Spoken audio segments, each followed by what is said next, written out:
everyone and welcome back, or if you're new here, hello and welcome. My name is Leah. Thank you so much for joining me here today. For today's video, I just wanted to share with you some of my favorite items that I've been reaching for lately, and they are all drugstore, so yay, affordability. Okay, so to start things off, I have a couple of primers and I use these together. They're the Catrice Prime and Fine line. I have the Fresh It Up, which is their Aqua Fresh Hydro Primer, and I also have their Poreless Blur Primer, which is called Goodbye Pores.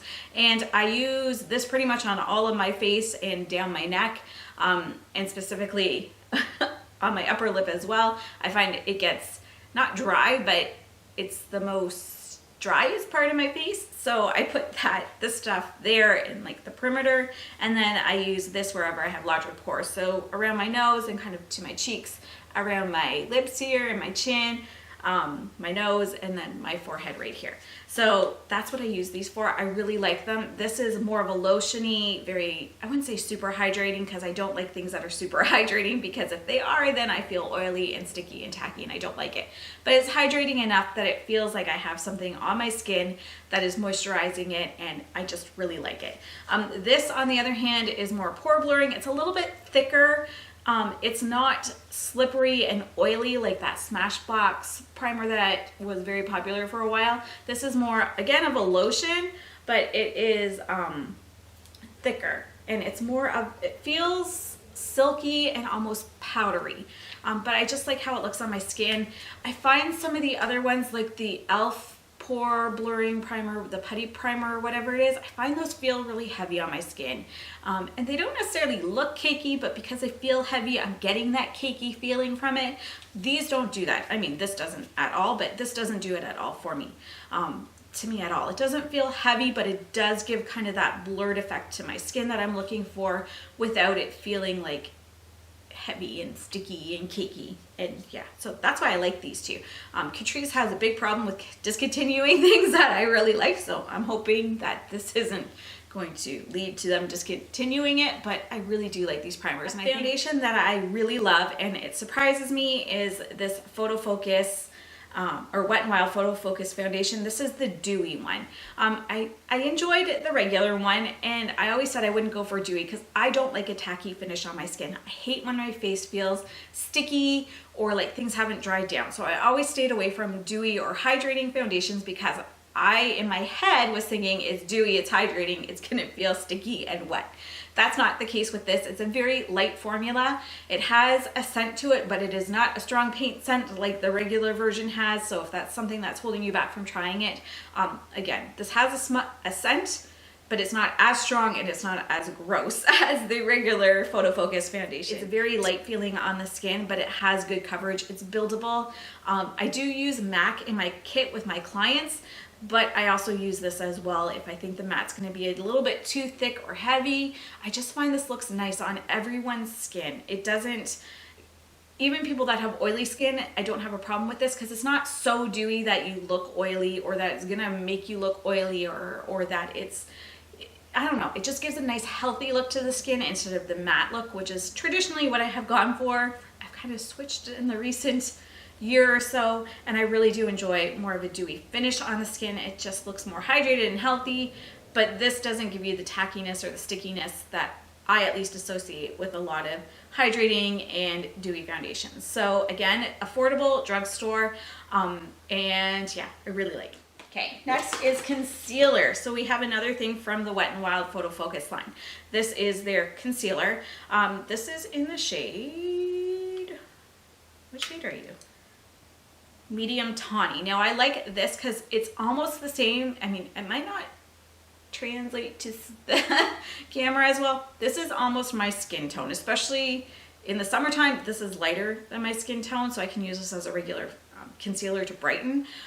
But this time of year, I really like this concealer for color correcting. Instead of going in with like a peach or an orangey kind of concealer to color correct, I really like this. Again, it's liquidy and it's light. It's not thick and cakey, but it gives enough coverage that it takes away my dark circles. And then I go in with this nice e.l.f. Concealer here. This is their HD Lifting Concealer. And I really like this just to brighten up my under eyes. And if this, for whatever reason, isn't matching my foundation the greatest, then this kind of helps blend the two together a little bit. But the combination of these two, I really like. And again, this is really nice just to use as a base to cover dark circles because it is so light feeling on the skin. It doesn't feel cakey. It's not seeping into my fine lines and wrinkles under my eyes or anything like this. Whereas this is a little bit more hydrating and it's not as much coverage, but it gives that little oomph that this might need because this is the same color as my skin tone. If that makes sense. I just really like these two in combination together. Next up, I have powders, and I have another one of the Wet n Wild PhotoFocus line. It's their banana loose setting powder. I also have their translucent powder that I keep in my actual kit for clients. This one is nice though. It's more tan than oh my goodness, I just made a mess on the floor. It's more tan than banana. I'm not sure if you can see that. It looks darker in the container than it does on me. I can use this, I got stuff on my hand so it's pilling, but I can use this on me right now and it's not super noticeable or anything like that. It does have a little bit of color to it, so I get that extra benefit of coverage. My experience with this, with clients especially, has been really good. So if someone has more dry skin, I just use a light dusting. It looks beautiful on their skin, especially with some setting spray afterwards, just to tone down any powderiness. They love it. It holds their makeup all day. No problems. It's not cakey. They're not uncomfortable. It doesn't look bad on them at all. But when I have clients that have oily skin, I've had multiple clients come to me and ask what I used on their skin for powder because their oils stayed away all day. They were amazed and they couldn't believe it. And it's always been this PhotoFocus powder that I have in my kit. It's cheap, it's cheerful, it works, and it's so good. They also have a third shade of this, I know, in the deep. I just have the two right now. And again, I use just the translucent in my kit. I bought this because I was trying to see if this would work on my under eyes. I don't like it on my under eyes. But for setting my face, I like it. And that says a lot because I'm not a fan of loose powders for myself. I'll use them in my kit, but for me, they're messy. I'm looking at my floor right now. They're messy and they're just more high maintenance, but I do like this powder and I do reach for it often, and it's a really good one. So I think especially if you have oily skin, you might want to try this out. It's really, really good. The other powder that I have is this e.l.f. Sheer Tint Finishing Powder. It's in this really beautiful reflective packaging. It's a pressed powder. I have the shade Light Medium. Is that what I have? Yeah, Light Medium. I also have the Fair Light, but I find for myself this is the better one. And I am extra. I do use the finishing powder. I just find it just blurs the skin even more. It just kind of gives that airbrushed effect. I think if there's any choppiness between like your bronzer, your contour, your blush, your highlighter, any of that stuff, it just kind of, it does like this magical thing when you put it on. It just kind of blends it all nicer. It just makes it all more seamless, and I just really like this one. Again, cheap and cheerful, and it works. It doesn't have a glow to it. I'm not someone who enjoys a glow all over my skin. That's super reflective. I don't mind the dewy foundation that I have, but I don't want something that is a glowy powder. I want to put that placement where I want it on my face specifically and not necessarily all over, so that's why I really like this specific powder. Okay, moving along to brows. I have a couple items here. This one I have mentioned before. This has been a favorite for years. It's the e.l.f. Ultra Precise Brow Pencil. This is in the shade Neutral Brown. Is that the shade I have? Yeah, this is Neutral Brown. It's got the spoolie on one end, and then you just have your super fine tip on the other end. And it's just an all-around good pencil. I don't like ones that are super waxy because they pull my brow hairs out, and I don't like ones that are super creamy because they just make a mess and go everywhere. This is a happy medium in between. I do go through it quite quickly. It's $7, which I wish it would last a little longer, but I mean, at least it's not $20, and it works well. They have a number of shades in their range, and this one is what I'm wearing today. It's a little bit lighter than what it might look now because of what else I'm wearing in my brows. The other thing I have is this NYX Lift and Snatch brow pen. I have been on the hunt to find a brow pen from the drugstore that works. I find so many brow pens you start using them and there's not enough ink at the tip and you get like a couple good strokes and then it's gone. I have used so many. I've tried so many, especially from the drugstore. I've tried the brow blade from Urban Decay, which was okay. I didn't mind it, but it's super pricey. And then I've tried the MAC one too. But I have found one that is just like a single tip. It's not a tri-tip or anything. And it again is the NYX Lift and Snatch brow tint pen, and this is in the shade Ash Brown. This works well for me.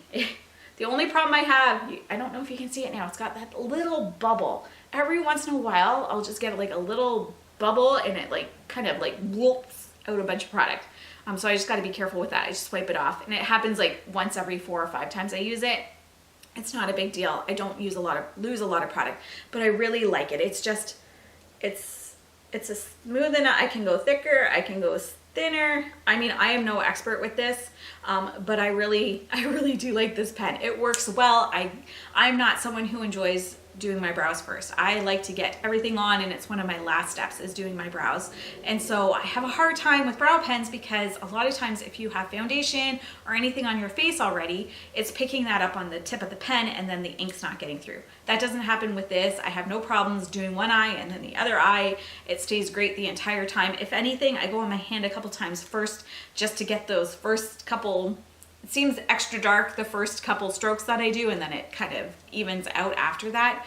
I am someone who appreciates brow products. I don't have a lot of brows. I will try and insert a picture here if I remember of me with no brow product on. Basically, my brows stop here and there's no tail on them anymore.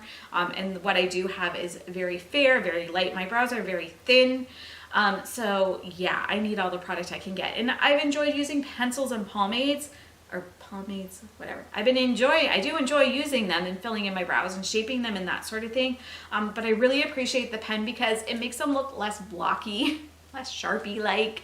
It gives more like the hair strokes kind of effect that I really do enjoy having because I do not have it naturally. But this pen works so well. I've heard good things about the Milani one as well, but I cannot find that one here in Canada.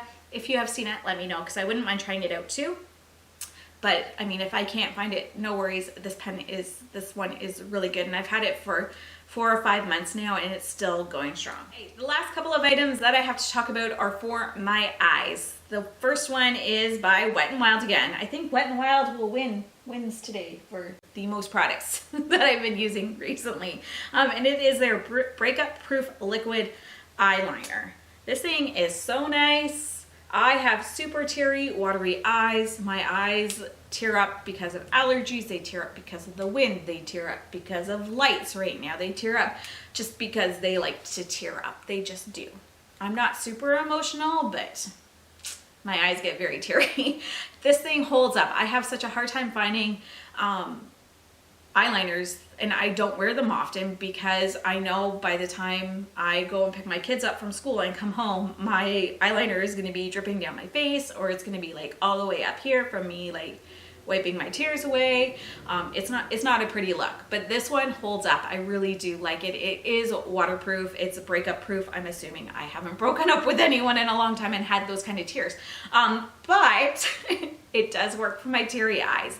I will say it holds up to my teary eyes in the fact that it won't stream down my face and make a mess, but I also have kind of alluded to the fact that if my eyes are tearing, I'm trying to catch it and I'll try and like swipe it up to try and like keep the wind going. And I do find because I do that, it does take the product away and it does lighten throughout the day, but it's still there and it's not dripping down my face and it's not smearing or anything. And if I was just tearing up and I wasn't touching it at all, it would stay where it is. It's because I'm physically going in and rubbing it, which, you know, that makes sense that it's gonna do something. But it holds up, it stays there, it doesn't make a mess on my face. I really do like this. The last item I have is from a Canadian brand called Annabelle, and it is their Big Show Electro Waterproof Mascara. I love this stuff. It is so nice. Every time I wear it, I get asked if I'm wearing false lashes. People compliment my lashes. It gives me volume, it gives me length. I really, really like it. It's on its last leg. It's starting to dry out just a little bit. It has a nice hourglass shaped wand. It's not super huge, but it's not tiny either. And the formula on this is just really, really, really, really nice. So I will say this one took about 2 weeks before I really started enjoying it. It had to just be opened up for a little bit, but that's nothing new with mascaras, especially if they're super wet when they start. But yeah, this one definitely will be repurchasing very, very soon. So those are a few items that I've really been enjoying lately. Let me know in the comments below some of the things that you are enjoying. Have you tried any of these items, and what are your thoughts on them? Thank you so much for watching, everyone. I hope you have a fantastic day. Bye-bye.